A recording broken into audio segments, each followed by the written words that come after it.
14 March ଆଜିର କିଛି ଗୁରୁତ୍ୱପୂର୍ଣ୍ଣ ଖବର। 13 ମାର୍ଚ୍ଚରେ ପ୍ରଧାନମନ୍ତ୍ରୀ ନରେନ୍ଦ୍ର ମୋଦି ପିଏମ୍ କିଷାନ ଯୋଜନାର 22ତମ କିସ୍ତି ଜାରି କରିଛନ୍ତି। ଏହାଦ୍ୱାରା ଦେଶରେ 9 କୋଟିରୁ ଅଧିକ ଚାଷୀଙ୍କ ଆକାଉଣ୍ଟରେ 10,02,000 ଟଙ୍କା ପଠାଯାଇଛି। ଏଲ୍‌ପିଜି ସଙ୍କଟ ଉପରେ ସର୍ଭେ। ଏକ ସର୍ଭେ ଅନୁଯାୟୀ ଦେଶରେ 57% ପରିବାରରେ ଗ୍ୟାସ୍ ପହଞ୍ଚିବାରେ ବିଳମ୍ବ ହେଉଛି। 309ଟି ଜିଲ୍ଲାରେ କରାଯାଇଥିବା ଏହି ସର୍ଭେରେ ଗ୍ୟାସ୍‌ର ବ୍ୟାପକ କଳାବଜାରୀ ହେଉଥିବା ଅଭିଯୋଗ ମଧ୍ୟ ହୋଇଛି। ଏଲ୍‌ପିଜି ସଙ୍କଟକୁ ଦେଖି ରାଜ୍ୟ ସରକାରଗୁଡ଼ିକୁ ବିକଳ୍ପ ଇନ୍ଧନ ଭାବେ 40,000 ଲିଟର କିରୋସିନ ଯୋଗାଇବାକୁ ନିଷ୍ପତ୍ତି ଦେଇଛନ୍ତି।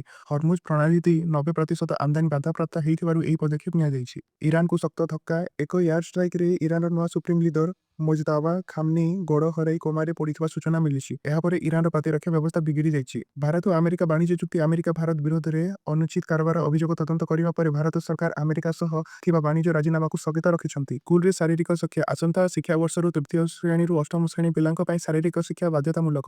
ଜାତୀୟ ନୀତି 2020 ଅନୁଯାୟୀ ଏହି ଶିକ୍ଷା ଦିଆଯିବ। ଆସନ୍ତା 15ରୁ 19 ତାରିଖ ମଧ୍ୟରେ ରାଜ୍ୟରେ ଅଧିକାଂଶ ସ୍ଥାନରେ ବିଜୁଳି ଘଡ଼ଘଡ଼ି ସହ ବର୍ଷା ଓ କୁଆପଥର ବୃଷ୍ଟି ହୋଇପାରେ। ସେପଟେ ଆଗାମୀ 24 ଘଣ୍ଟାରେ ତାପମାତ୍ରା 2ରୁ 3 ଡିଗ୍ରୀ ବଢ଼ିବାର ସମ୍ଭାବନା ଅଛି। ଓଡ଼ିଶାରେ ମୋବାଇଲ ଟାୱାର। ଗ୍ରାମୀଣ ନେଟୱାର୍କକୁ ସୁଧାରିବା ପାଇଁ ଓଡ଼ିଶାରେ 13ଟି ଜିଲ୍ଲାରେ 4,470ଟି ନୂଆ ମୋବାଇଲ ଟାୱାର ସ୍ଥାପନ କରାଯିବ। ଏଥିପାଇଁ 1,860 କୋଟି ଟଙ୍କା ଆବଣ୍ଟନ କରାଯିବ। ମୋଦି ଓ ଇରାନ ରାଷ୍ଟ୍ରପତି ଆଲୋଚନା। ପ୍ରଧାନମନ୍ତ୍ରୀ ମୋଦି ଇରାନ ରାଷ୍ଟ୍ରପତିଙ୍କ ସହ ଗମ୍ଭୀର ଆଞ୍ଚଳିକ ପରିସ୍ଥିତି ଓ ଶକ୍ତି ପରିବହନ ସୁରକ୍ଷା ଉପରେ ଆଲୋଚନା କରିଛନ୍ତି। ମହିଳା ସଶକ୍ତିକରଣ। ଆଦାନୀ ଫାଉଣ୍ଡେସନ ପକ୍ଷରୁ ସ୍ୱାଭିମାନ ପ୍ରକଳ୍ପ ଜରିଆରେ ଦେଶରେ 10 ଲକ୍ଷ ମହିଳା ଉଦ୍ୟମୀଙ୍କୁ ସଶକ୍ତ କରିବାକୁ ଘୋଷଣା କରାଯାଇଛି।